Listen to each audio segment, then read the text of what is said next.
very excited to present this webinar to you about decoding your AE financial statements. If I can project the slides here. My name is Charla Roth. I'm a partner here at Dannible McKee. I've been a partner here for 23, well, with the firm for 23 years, a partner many of those. I provide audit, accounting, and consulting services to a variety of clients, specifically primarily architecture and engineering firms. I specialize in working with federal acquisition regulation, or better known as FAR overhead audits. I also manage a very large contract with the New York State Department of Transportation that I actually get on the other side, and I work for them to look at AE firms and help them with contract closeouts, etc. So get to see both sides. I have expertise in all sorts of accounting software packages, specifically designed to you as architecture and engineering firms. So today this is kind of like a two-part series. I have another webinar coming up that I'll show you the slide for. Today is going to talk a little bit more about your financial statements and why they're so important and different as an architecture and engineering firm. And then my next webinar is going to get more into analyzing those financial statements and looking at ratio analysis and really unpacking the statements themselves. So hope you can join in for that. So a little bit about Dannible McKee. We are a full service CPA firm. We obviously have a expertise and technical knowledge of our clients and businesses. We're committed to you. We're really proud of our personal and responsive service. We have clients all over New York State and the United States.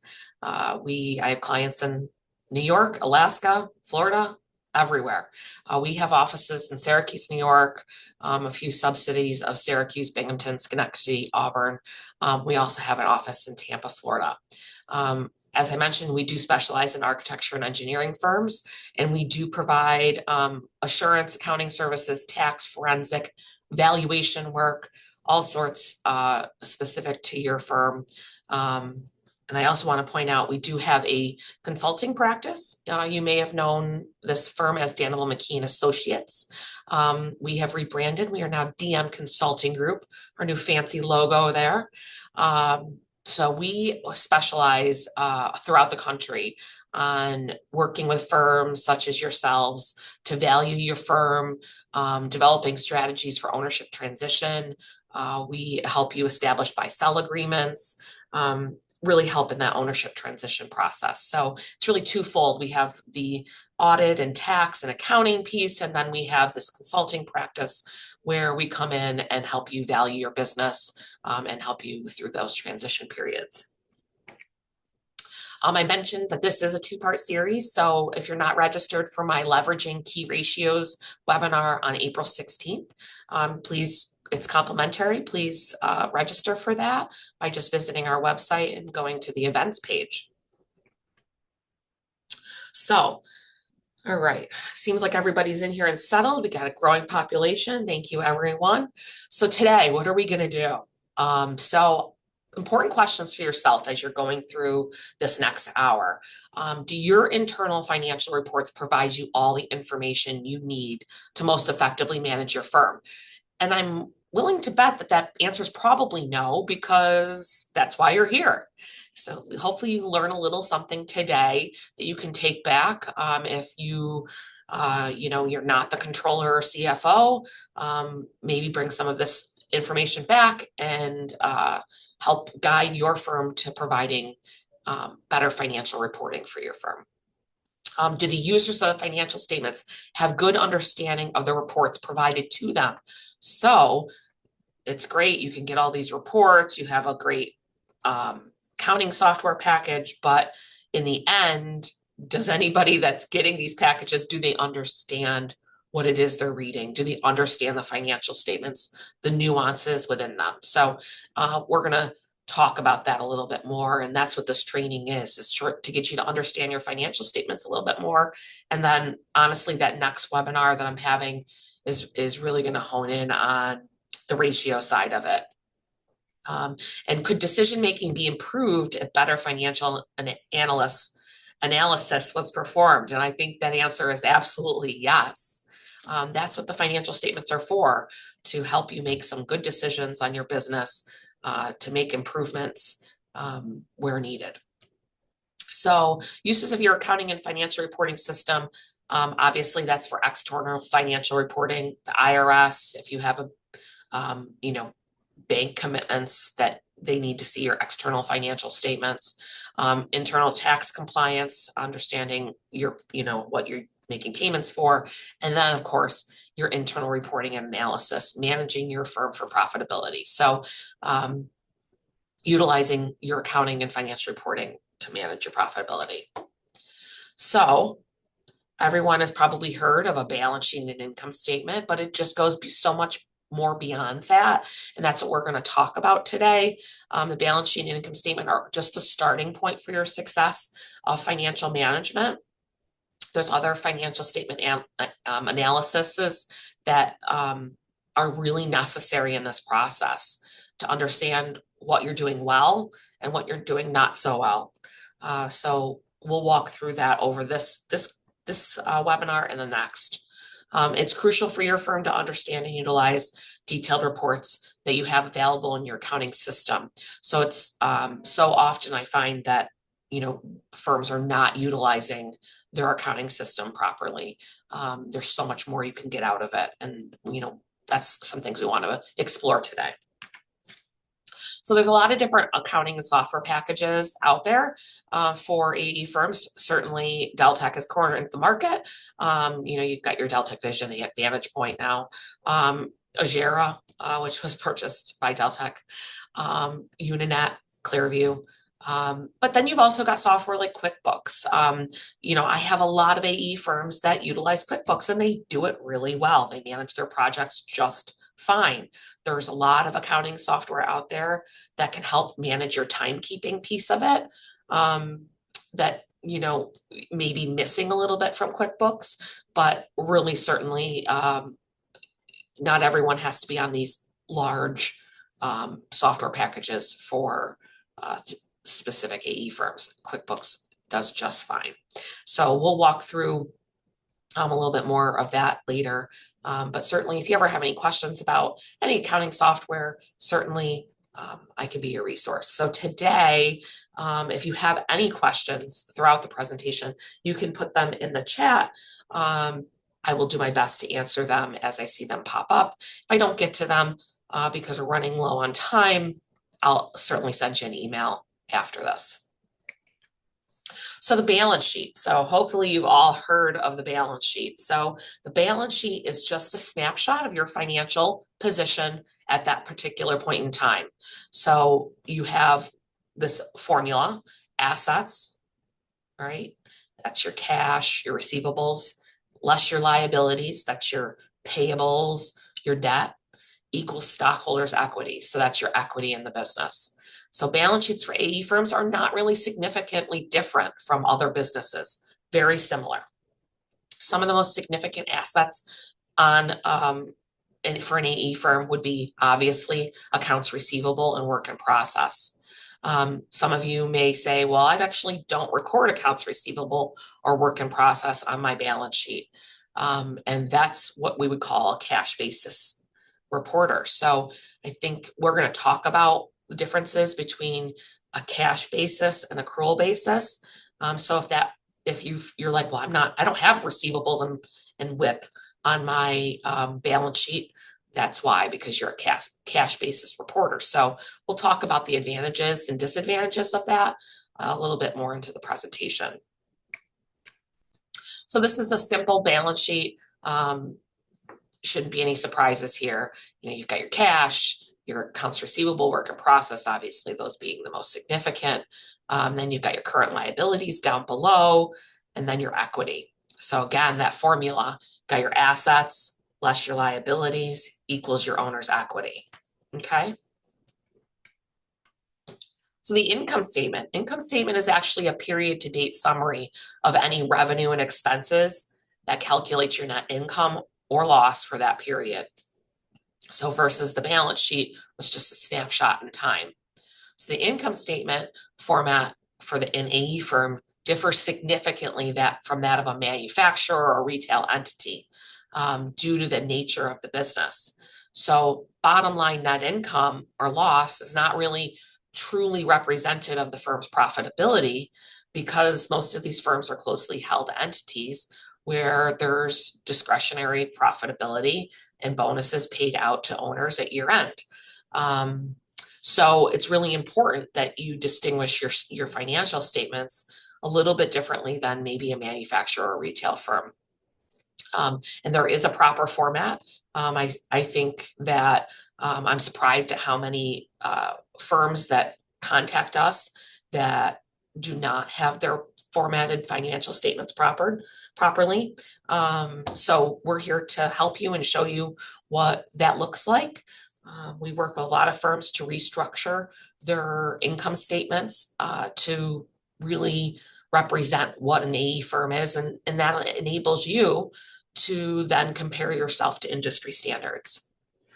So what are those significant differences? So some key elements in a firm's income statement for an AE firm is what we call gross revenue.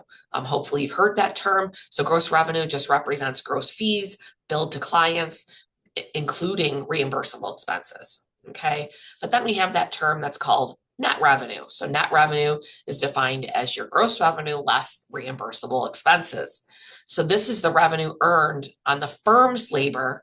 It is used for a basis of providing the income statement comparisons, and you're comparing yourself to industry standards. So really important that you segregate gross revenue and net revenue, and you know what that number is, because really if you're comparing yourself to PSMJ or any other, ZWEG or any of those, they're looking at a net revenue number. So if you're not breaking that out from your gross revenue, then you're not really comparing apples to apples. So it's just really important that you identify what your gross revenue is, your reimbursables, and then getting down to your net revenue on your income statement. And really that's the number you want to compare to, because that's what you're generating labor and profit off of. Okay, so direct labor. So direct labor is another terminology that is different than maybe a manufacturer or a retail client. So direct labor really represents labor charged directly to projects based on time incurred on the projects at a billable rate you've established by the firm for the level of personnel engaged on the project. Many financial ratios and metrics for firms are expressed as a percentage of direct labor for comparability. So this is a really important number. I can't tell you how many firms come to us, fresh out of the gate, and they do not know what their direct labor piece is. They've got their direct and indirect labor just lumped in as one number in wages. So that's the first step, is really looking and understanding what your direct labor piece is. First of all, do you have a method to identify direct labor? Hopefully you're all completing timesheets, that you're coding your time properly and segregating any billable time separate from your overhead indirect labor. So I would see many industry standards of direct labor to net revenue is in that 32 to 34% range. So those are just good tools to see how you're measuring up within the industry. Another line on the income statement that we like to point out is this contribution margin. You may call it gross profit margin. It really is defining your firm's net fee revenue. Again, that's a key term we keep using, less your direct labor and any direct project expenses. So it's named a contribution margin because it's your firm's contribution to cover your overhead. So pretty self-explanatory there. So industry standards for your contribution margin and your gross profit percentage range between 66 and 68%, okay? In your income statement, you'll see a line item for indirect expenses. This is something that's really important to highlight. And again, breaking out those direct expenses, those direct labor items, getting that all segregated, getting your subcontractor costs segregated, and really just breaking out what your overhead expenses are. Overhead expenses obviously are anything such as payroll taxes, insurance, benefits, rent, marketing costs, office expenses. So all of that's what we call overhead expenses. And then below that would be your net income before discretionary items. So it's really important to understand what that bottom line is before you pay out any discretionary items. So that's, your shareholder bonuses, employee bonuses, retirement plan contributions. This is going to be really important that you have this number to compare to your peers, because your distribution plan of how you distribute your earnings may be different than another firm. So really understanding what that net income before discretionary is really important. Industry standard ratio for any pre-discretionary net income to net revenue is often in the range of 8 to 15%. So this is what a sample statement would be if you were just a normal manufacturer, say, and hopefully some of you may say, oh, this is kind of what my statement looks like. It says revenue, cost of sales. I've got all my selling and general administrative items, so it's really missing a lot of those key elements that we talked about. So this, however, is a really great example of what your statement should look like. And if it doesn't look like this, give me a call. I'll help you. I'll help you get through that, and we'll help rearrange your chart of accounts, and so that you're preparing a statement that is appropriate for your firm, and that you're able to really analyze and understand how your business is operating. If you're not segregating out your net revenue, your direct labor, I'm not really sure how you're really analyzing your business and your profitability. So some key points here. So you've got your net revenue, your direct labor, direct expenses. You've got all your indirect expenses broken out. And then you've got that net income before discretionary items. See, I love how it does that. So then you break out those bonuses and profit sharing below that. It's not something that you'll maybe going to do every year. Depends on, obviously, your net income before bonuses. So it just kind of gives you a starting point of what your earnings were before all of those extraordinary items. So statement of cash flows. So statement of cash flows is something maybe you utilize, maybe you don't. It's different for every business, but if you work with a CPA firm, you're going to have this statement of cash flow. I just want you to understand what that is. It is just really a period to date summary of all of your sources and uses of cash. It calculates the change in cash from the beginning of the year to the end of the year. It's broken into 3 different categories. You'll see operating, investing, and financing activities within your cash flow. Operating activities are your day-to-day, your sales, your delivery of services, paying your payroll, etc. Investing, that's more of your investing. It could be investments. It could also be your purchase or sale of any fixed assets. And then your financing activities would be any inflow or outflow of cash to pay shareholders, any distributions you make to shareholders, any debt payments that you make to the bank, any lines of credit, funding, or repayments. So your cash flow, tracking that by those 3 areas is really important to look at to see, a nice snapshot of your year. Another statement that you may have heard of is this FAR overhead rate statement. This is a requirement for many engineering firms that do work for federal, state, or local government agencies. Federal FAR stands for Federal Acquisition Regulation. What it's going to do is it's going to calculate your overhead rate from your firm's annual income statement. We're going to go in and you're going to make adjustments in accordance with FAR Part 31. And include any unallowable expenses under FAR. And then you're going to have an overhead rate that you're going to utilize to bill any federal, state, or local agencies. This overhead rate statement can be prepared internally, or if you're required a FAR audit, that would be provided by a CPA firm. And if you may have sat through my FAR overhead audit presentation that I did, I guess it was probably last month. If not, that's available online as well that you can do, you can preview if you missed that. If you're curious of what a FAR overhead rate audit consists of, and what is FAR, if this is a market you're trying to get into, it may be something that you're hearing more and more about, but certainly you can tune into that or just give me a call and I can fill you in. So this is what a FAR overhead rate statement looks like. It's really just composed of your indirect expenses and your direct labor. So when we're talking about formatting your financial statements, and if you're doing any sort of governmental work, you need to be able to segregate your direct labor and all of your indirect expenses and present them separately in order to calculate this FAR overhead rate. So you'll see that it's very simple. It's your indirect expenses over your direct labor. You'll see that you have this wacky column called FAR adjustments to indirect expenses.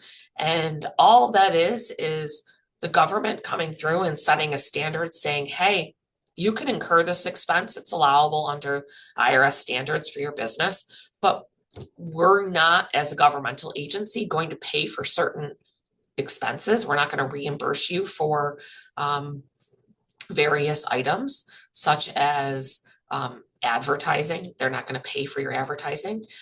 Things like donations to charitable organizations. That's perfectly it's a good business expense, but under FAR, they're not going to include that as part of your overhead. So it's understanding what some of those nuances are under FAR that you need to be aware of so that you know that you may incur those expenses as a business. However, you're not going to be reimbursed for them through your overhead rate through a government agency.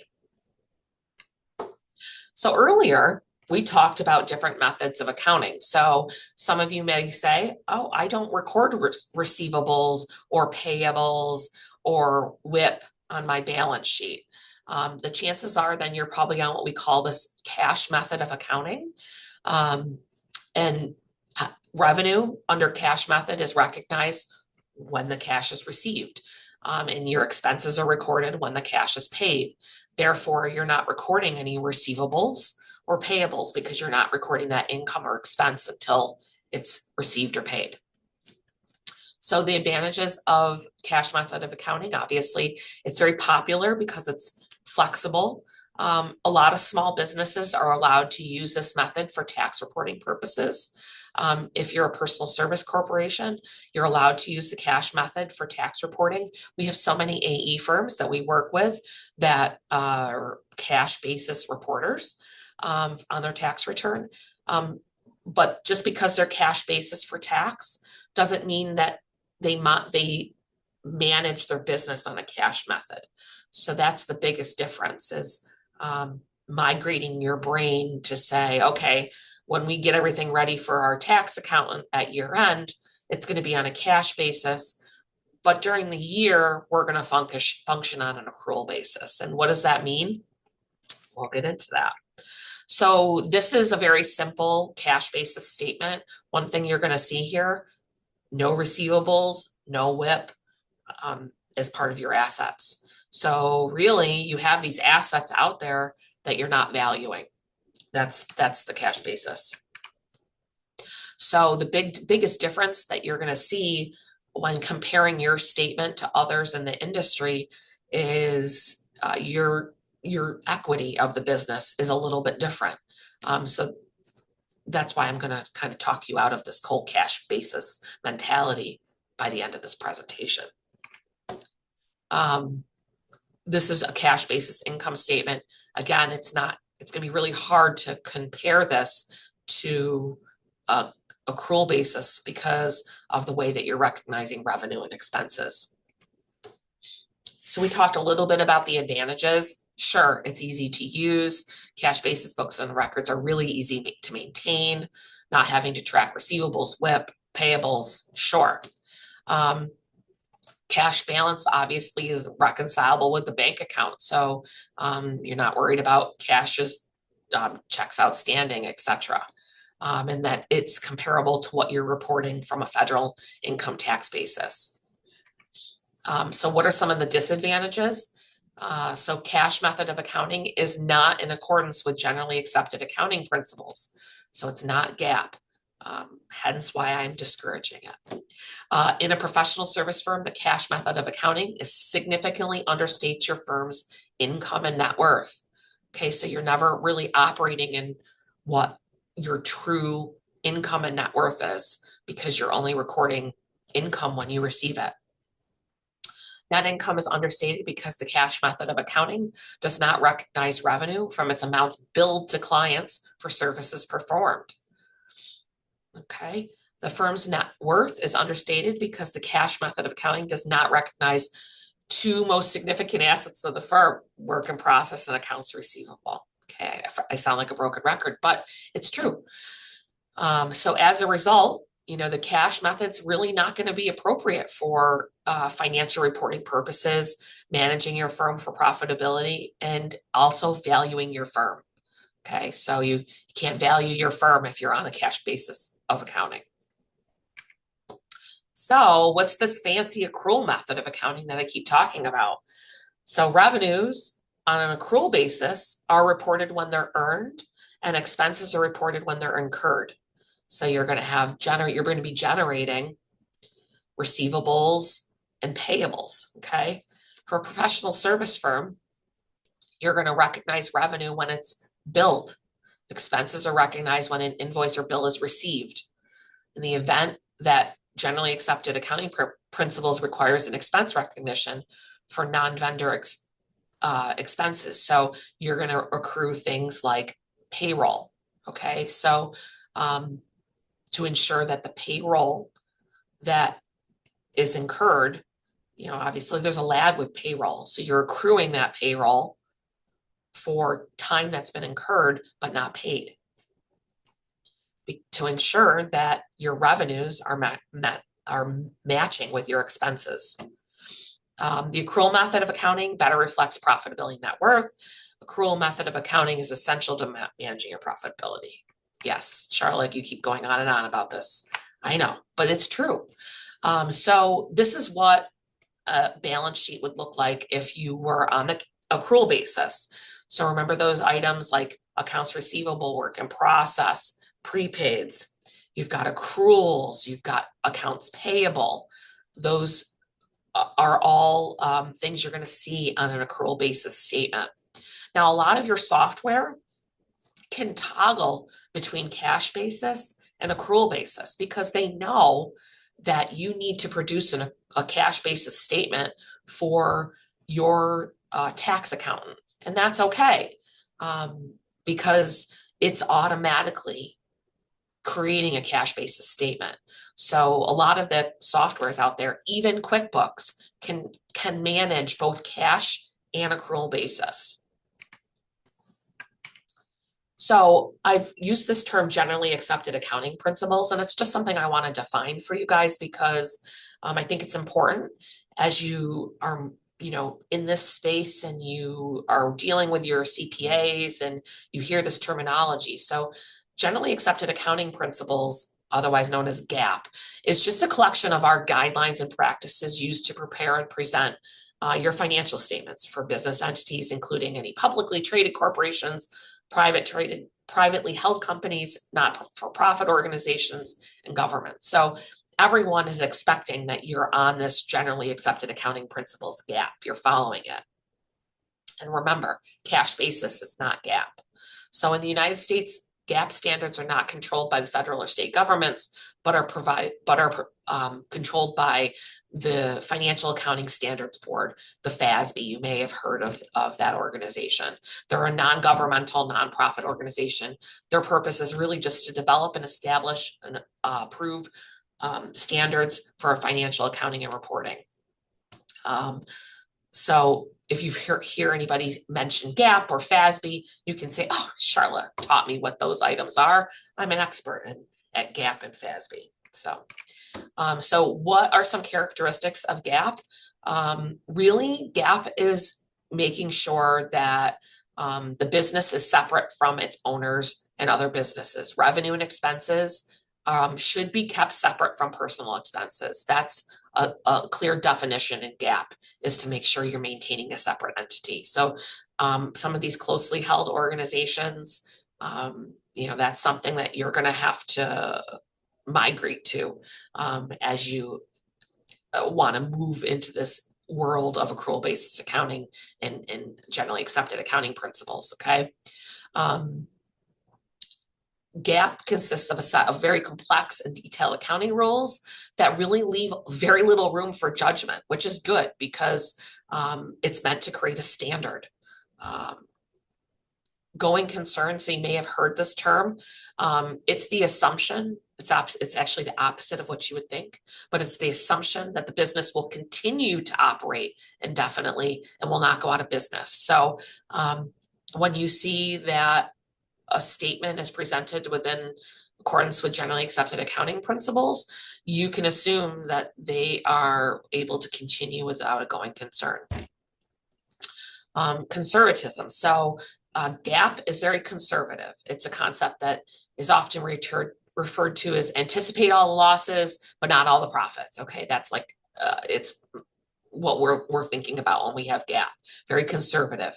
So it could result in understatement of your net assets and profits as you're preparing the financial statements, because it is a conservative method of accounting.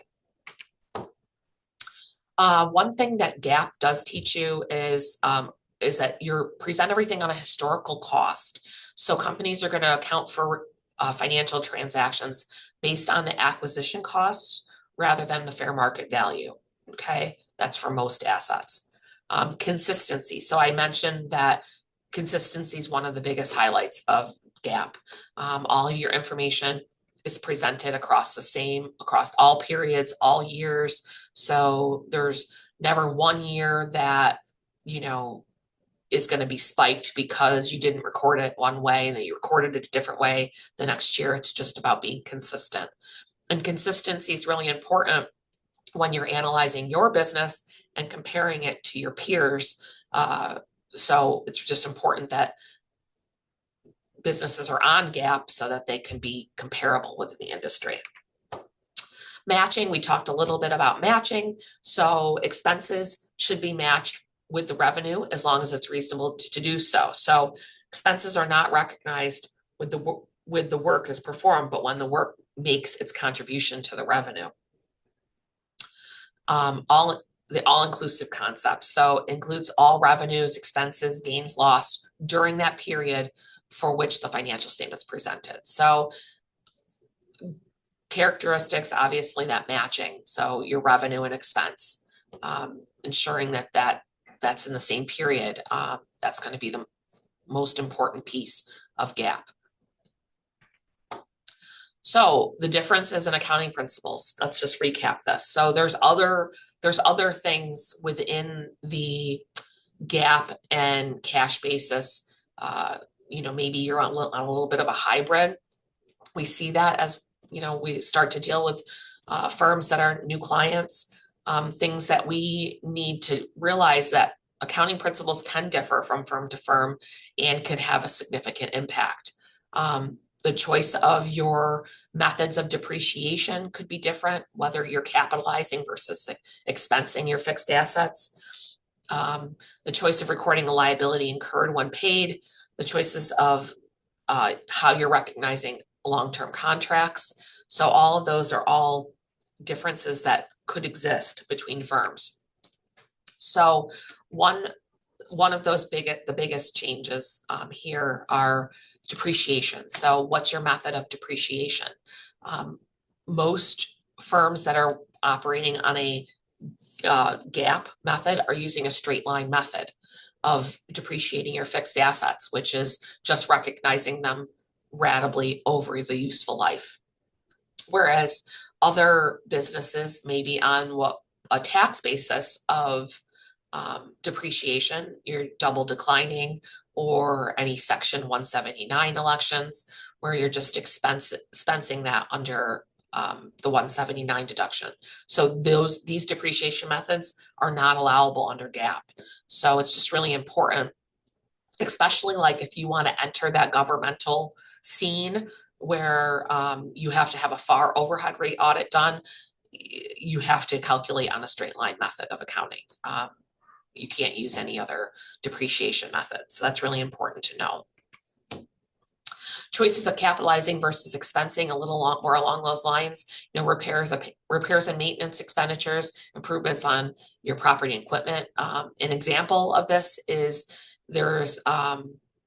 you have an acquisition of an ERP software, accounting software, where a portion of the total costs is typically segregated into capitalized fixed assets to be depreciated over its estimated useful life, and current expenses, which are charged to operations in the current year. So, there's a difference. Sometimes people do one or the other. So that might be a difference of what you're seeing in your peers compared to what you're doing.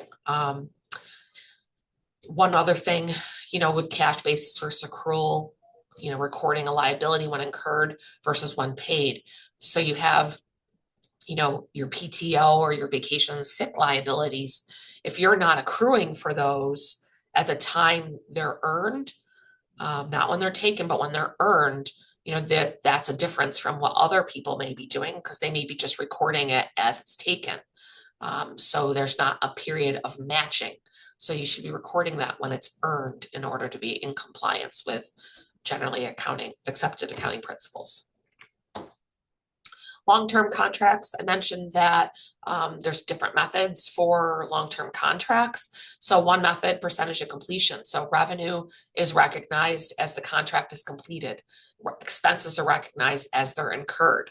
Okay, so costs are allocated on the contract incurred as of the end of the period, compared to the total estimated cost of the contract to determine the percentage complete. The percentage complete is then applied to the contract amount to determine the revenue be recognized on the contract. So that's your percentage of completion method. Accrual method, so revenue is recognized as contract amounts are billed, expenses are recognized as incurred. And then you have a completed contract method of revenue and expenses on long-term contracts recognized in the year the contract is complete. All right, so let's check our time here. All right, we're doing okay. We got 20 minutes left, 20 more minutes of me. So hopefully you're learning a little bit more about some of the terminology and the differences. And as you're growing as a firm, that transition of being that little cash basis taxpayer to now improving your financial statements to really be able to manage your business properly. So that next step is talking about improving your financial statement analysis and really going beyond that basic statement. So your balance sheet and income statement are really just the starting point for successful financial management. So I mentioned that I have a webinar next month that's going to take you to a whole new level of, once you've got your statements set up, now we're going to talk about how to utilize those statements a little bit better. I'm going to get into it a little bit today, but really do a deep dive. I used to do this as one presentation and it was just too much. So we broke it into two because really we could talk about ratios for hours. I could talk about ratios for hours. I don't know if you'll stay tuned for hours, but so going beyond those basic statements, applying other financial statement analysis methods is the necessary step in your success, measuring your failures, and then making sure we make some changes to ensure those failures do not continue.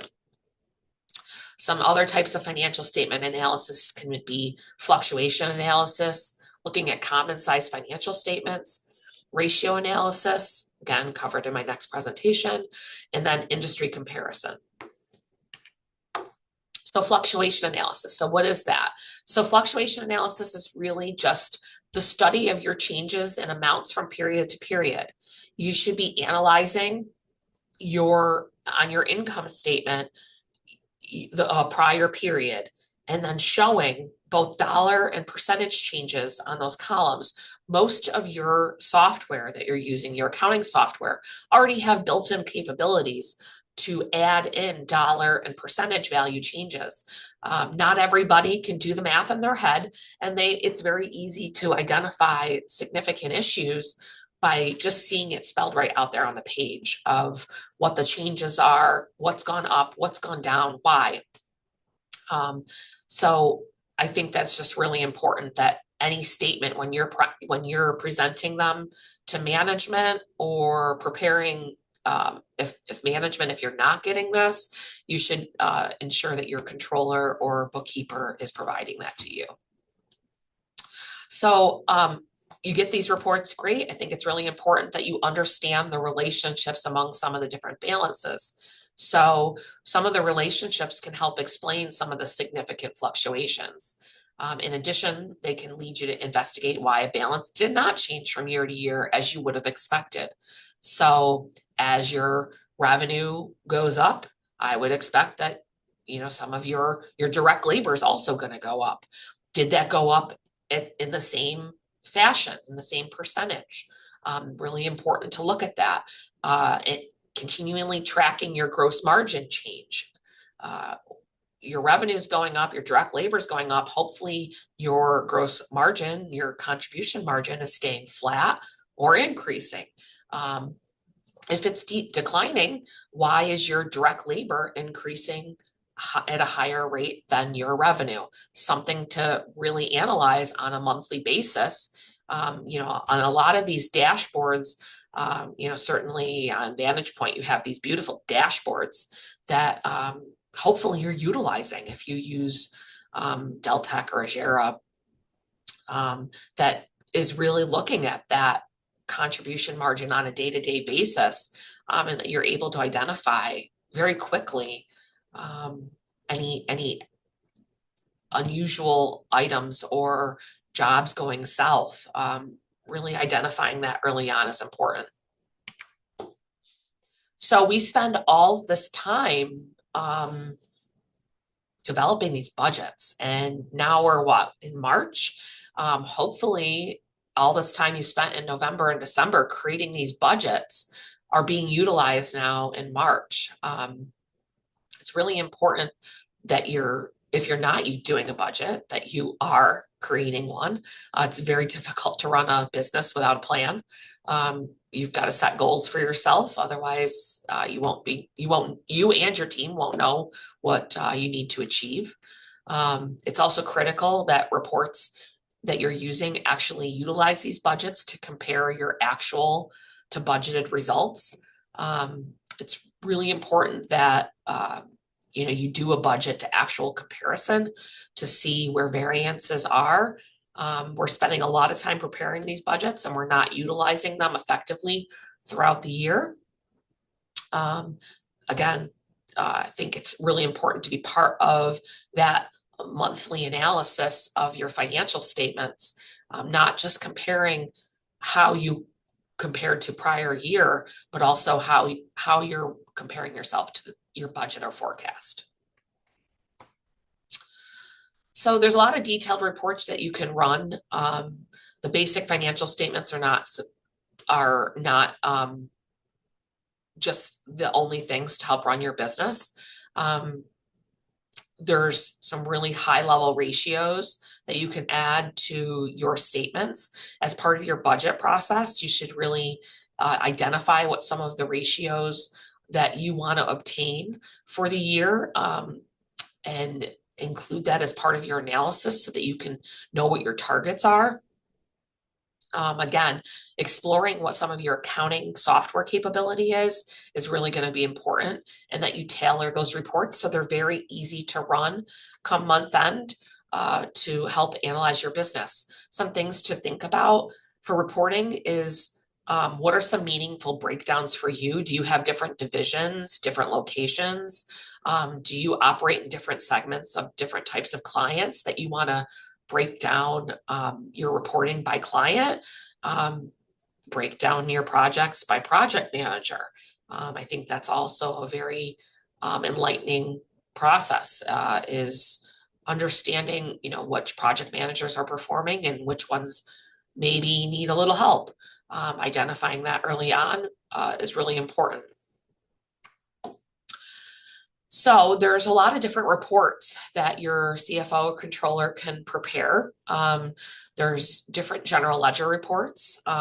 If you are on that accrual basis accounting, you should be looking at receivable reports, looking at that receivable aging, looking at what's not been collected, what's uncollectible, what needs to be written off, why does it need to be written off, ensuring that you're paying attention to those accounts receivable agings and that you're not allowing, too many accounts to go past, that 60 to 90 days. I think we all know how long it takes to get cash through the door. So really staying on those receivables is important. Looking at that work in process report. So there's WIP agings that you should be looking at with all of your project managers on a monthly basis. Encouraging them and pushing them to bill, making that part of your either bi-monthly process or monthly process of billing. What WIP needs to be written off. It's really important that you're having real honest conversations when looking at your WIP and what's realizable, what is not. And your payables, managing those payables. Specifically consultant payables, paid when paid, really understanding what's out there. So those are all reports that you should be looking at on a monthly basis. Some journals that you could be looking at would be some sales journals, purchasing journals. I think, ensuring that, someone is looking over where your cash disbursements are being made out of, ensuring that, if you're do paying things electronically, that's being appropriately paid, monitoring all that. Obviously, fraud is rampant in small businesses, and it's really important that you're looking at those cash disbursements and seeing what's being paid and make sure that there's no anomalies in there. So some specific reports that you should be looking at from an engineering perspective, from that's specific to your industry is really like labor utilization reports. So running reports by your hours, by labor hours, by labor dollars. So really important to understand what your utilization is. That's obviously a big piece of the profitability of your business is the chargeability, and then being able to obviously bill those people. So utilization obviously can't be looked at in a silo. Obviously you could be charging a ton of time through and as direct to the job, but it may not be billable, and that time may have to be written off. So it's really important that, while you're looking at that utilization report, it's important that while you're analyzing that WIP aging to ensure all that labor is billable. Job cost reports, constantly comparing the budget to actual, really important that you're looking at the profitability of the jobs and comparing that. We talked about the WIP aging, profitability multiplier by job. Okay, so you obviously have set a certain multiplier for your firm, and it's really important that you track that multiplier by job to see if there's any of those bombers out there that that may need some help. You may need to issue some change orders. Really identifying that by job is important, and keeping, don't wait till the end of the year to really sit down and analyze your job profitability. That's something you should be looking at very frequently. And understanding what your overhead is, really capturing what some of those indirect expenses. Obviously, some of those costs are very fixed, and it's important to know what costs are fixed, because if you did have a drop in revenue, what pieces of those indirect costs can't be avoided. So it's really important you understand what's sitting in your overhead. So one of the most important things is, okay, great, we have at our fingertips all this reporting, but the timing and distribution of the reports is going to be key. So financial reporting is only as effective if the right people get the right reports. So you've got a lot of people in your organization who need to see different things. I think identifying what reporting is necessary for project managers, maybe versus, the CFO or some of the top principals is really important to identify. And then the frequency of the reports. So obviously your reports should be produced at least monthly. Depending on your capabilities of your system, you may be producing them more frequently. Maybe you have bi-monthly billing meetings with your project managers. Maybe you're meeting weekly with your PMs. Sales, production, and other types of reports may be needed daily. So I talked about a lot of the dashboard type capabilities on some of the larger software packages, making sure that you're utilizing those, yet you understand what they mean. And that's the most important. I get a lot of the times, well, I don't really know if this is calculating my multiplier correctly. I don't even know what it's pulling. Well, it's really important that you understand that, one, it's set up correctly, and that it's the good number that you're utilizing, and that you understand what it means.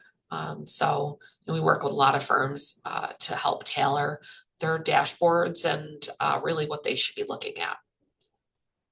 So periods to include in some of your reports, obviously the current month, year to date, any meaningful grouping, quarter to date, rolling 12 months. So really whatever's important for your business to see.